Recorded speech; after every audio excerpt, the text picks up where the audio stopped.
So, hello, Assalamualaikum guys. Welcome to my channel. Okay, jadi hari ni aku nak perkenalkan channel aku yang terbaru, iaitu Farah Channel. Jadi korang boleh, kalau korang suka dengan konten yang aku buat ni, korang boleh like, subscribe dan juga komen dekat bawah.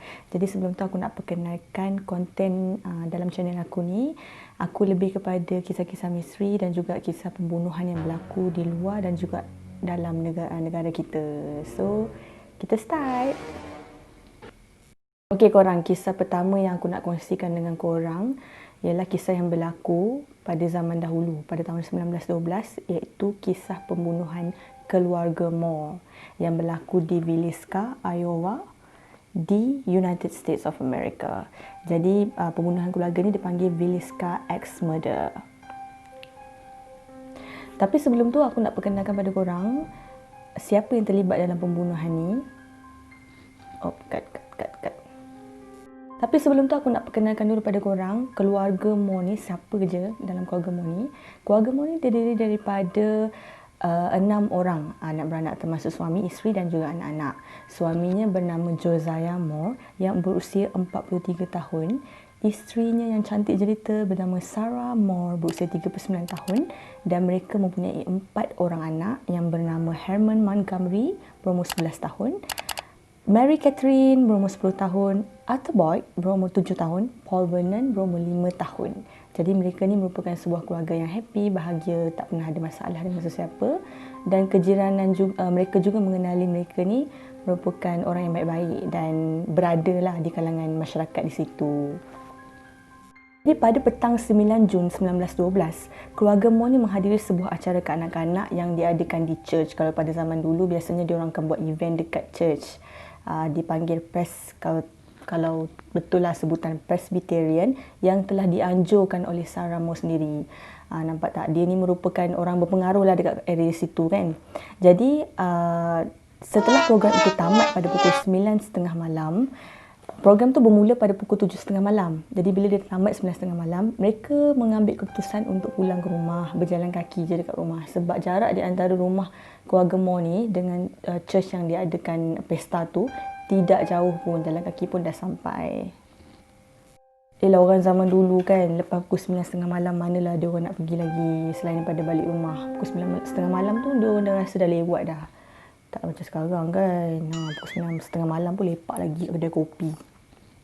Mereka pun bersama-samalah mengambil keputusan untuk berjalan kaki dan pada ketika itu juga anak perempuan mereka yang bernama Mary Catherine telah menginvite ataupun mengajak rakan dia yang bernama Aina dan juga Lina Stillinger untuk bermalam di rumah dia. Macam gitulah, kalau dah rapat, jomlah tidur rumah aku, ajak semua kan. Sama juga lah macam dia.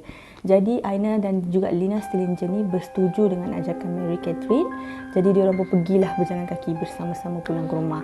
Dan dikatakan jarak antara rumah dan church itu hanyalah 15 minit. Mereka keluar daripada church tu pada pukul 9.30 malam dan mereka dikatakan tiba di rumah pada pukul 9.45 sehinggalah pukul 10. Jadi selepas itu tiada siapa yang tahu apa yang berlaku pada keluarga mereka sebenarnya. Pada pukul 7 pagi, jiran mereka bernama Mary Peckham. Mary Peckham ni dia sangat rapatlah dengan keluarga Moore. Berasa hairan melihat family Moore tidak keluar melakukan aktiviti harian mereka seperti kebiasaannya. Contohnya sebab keluarga Moore ni dia mempunyai haiwan peliharaan seperti ayam. Jadi biasa kalau orang memelihara macam ni, dia akan bangun pagi untuk bagi makan ayam. Dan dan isterinya juga akan buat kerja-kerja seharian, basuh baju ke apa, tak kisahlah. Tapi tidak ada kelibat manusia sekalipun seperti kebiasaannya. Anak-anak mereka pun tak bermain-main di luar. Jadi itu yang membuatkan Mary Peckham berasa hairan kenapa rumah tu sunyi sangat. Jadi sebagai seorang jiran yang bertanggungjawab, dia pun mengambil keputusan untuk ambil tahu apa yang berlaku sebenarnya. Dia pergi ke rumah keluarga Moore. Dia mengetuk pintu banyak kali tapi tiada jawapan. Selepas 15 minit dia ketuk pintu, dia cuba membuka pintu tapi pintu itu berkunci. Itu bila dia dah ketuk apa semua, dia membuat keputusan untuk memberitahu adik kepada Josiah Moore yang bernama Ross Moore yang juga tinggal di kawasan berdekatan lah. Jadi dia pun memberitahu. Ross Moore pun selepas 15 minit sehingga 20 minit, Ross Moore pun sampai ke tempat kejadian. Sebab Ross Moore ni dia mempunyai kunci pendua. Jadi Yelah masa zaman dulu kan, pukul 7 pagi manalah dia boleh pergi sangat kecuali daripada rumah. Orang zaman dulu biasa dia suka spend time dengan keluarga, dia orang suka bersama-sama. Tak macam sekarang. Setelah 20 minit, Rosmo pun sampailah ke rumah itu dan dia cuba mengetuk pintu berkali-kali tapi tak ada jawapan juga. Jadi akhirnya dia mengambil keputusan untuk menggunakan kunci pendua. Dia buka pintu teruslah. Bila dia buka pintu tu, dia ke bilik tetamu dan dia sangat-sangat terkejut apabila mendapati mayat Lina dan juga Aina Stillinger berada di atas katil dan juga di bawah dalam keadaan yang sangat-sangat tragis. Keadaan mayat dia orang tu tak boleh nak cakap lah, betul-betul tragis. Muka dia orang hampir hancur kerana dia orang telah ditetap dengan kapak. Keadaan terkejut sangat-sangat tu, Rosmo pun dia memberitahu kepada Mary Peckham, itu jiran mereka tadi, supaya memberitahu Henry Horton, iaitu merupakan senator di kawasan tu. Kira macam kalau kita ni polis keamanan lah, ketua polis keamanan dekat kawasan tu, untuk datang ke rumah tu dan mencari tahu apa sebenarnya yang berlaku. Mungkin kerana dia tak berani kot, bila dah tengok mayat-mayat tu semua, dia pun dah tak confident nak pergi tengok lagi apa yang berlaku. So dia hanya berdiri kat situ. Setelah beberapa minit, Henry Horton pun sampai di rumah tu dan dia menggeledah satu rumah tu. Jadi apabila dia dah tengok apa yang berlaku, bila dia naik ke atas, dia pun memberitahu satu pembunuhan yang sangat tragis telah berlaku dalam rumah ni. Dan mereka pun bergegas naik ke atas dan melihat mayat Josiah Moore dan juga isterinya Sarah Moore sedang berada di atas katil dalam keadaan yang sangat-sangat teruk. Dan dikatakan antara mayat-mayat yang telah mereka jumpai, mayat Josiah Moore merupakan yang paling teruk kerana dikatakan mukanya hancur, tidak dapat kelihatan langsung dan matanya tu terkeluar daripada mukanya, hilang. Maksudnya tetakan yang sangat kuat. Mungkin kerana dendam ke apa, kita pun tak tahu kan. Setelah mereka menggeledah ke bilik Josiah dan juga Sarah Moore, mereka pun pergilah ke bilik anak-anak dan anak-anak mereka seperti Herman, Sarah, Arthur dan juga Paul menerima nasib bersama. Mereka juga dipukul menggunakan kapak dan muka mereka, tubuh mereka pun hampir hancur juga, sama macam ibu bapa mereka. Jadi pembunuhan yang sangat tragis itu berlaku di dalam rumah tersebut.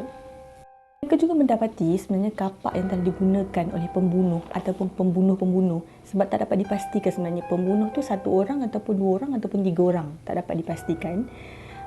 Mereka telah menggunakan kapak kepunyaan Josiah Moore dan dibersihkan semula. Setelah digunakan, dibersihkan balik darah dia dan diletakkan semula di dalam bilik yang telah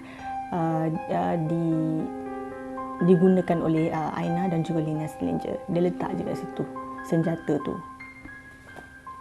Dikatakan juga kemungkinan pembunuhan ini berlaku di antara tengah malam dan sehingga pukul 5 pagi. Dan juga tim penyiasatan mereka juga menjumpai 2 kotak rokok di atas rumah, di atas atap rumah. Kalau macam orang zaman dulu memang dia akan ada loteng, dia panggil loteng. Loteng tu macam ni. So dia akan ada loteng. Dan tim penyiasatan mereka menjumpai dua kotak rokok. Apa yang aku kokak ni?